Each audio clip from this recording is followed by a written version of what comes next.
গেলেকীৰ দিনী মাদ্ৰাছাৰ সৌজন্য ছাত্ৰ একতা সভাৰ ২০তম বাৰ্ষিক অধিৱেশন ও পাগুৰি প্ৰদান অনুষ্ঠান আয়োজনৰ প্ৰস্তুতি ২০০৫ চনতে স্থাপিত হোৱা উজনি অসমৰ এক ইছলামিক শৈক্ষিক প্ৰতিষ্ঠান গেলেকী দিনীত মাদ্ৰাছা দিনী মাদ্ৰাছাখনে অহা ১০ ফেব্ৰুৱাৰীত আয়োজন কৰিছে ২০তম বাৰ্ষিক অধিৱেশন ও পাগুৰি প্ৰদান এই অনুষ্ঠানতে অধ্যয়নৰত ছাত্ৰসকলক পাগুৰি প্ৰদান কৰা লগতে আগন্তুক হজযাত্ৰীসকলক সম্বৰ্ধনা প্ৰদান কৰিব আঞ্জুমানে মাদানিয়া গেলেকী দিনী মাদ্ৰাছাই এই আঞ্জুমানে মাদানিয়া ছাত্ৰ একতা সভাৰ বাৰ্ষিক অধিৱেশনত উপস্থিত থাকিব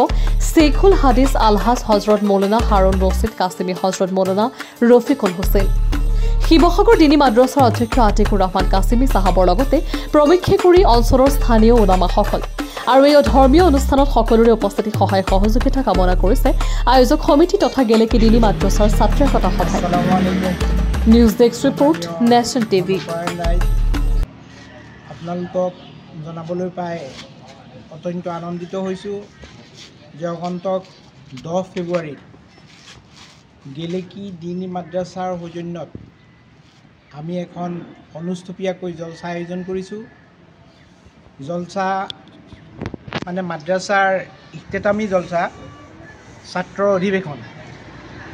তাত আমি বিশিষ্ট অতিথি হিচাপে বহুকেইগৰাকী আলিম উলামাক আমন্ত্ৰণ জনাইছোঁ লগতে বিশ্বশান্তি তথা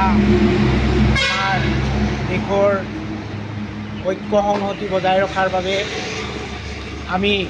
দোৱা অনুষ্ঠিত কৰিম লগতে আমাৰ মাদ্ৰাছাৰ হিফজৰ শাখাৰ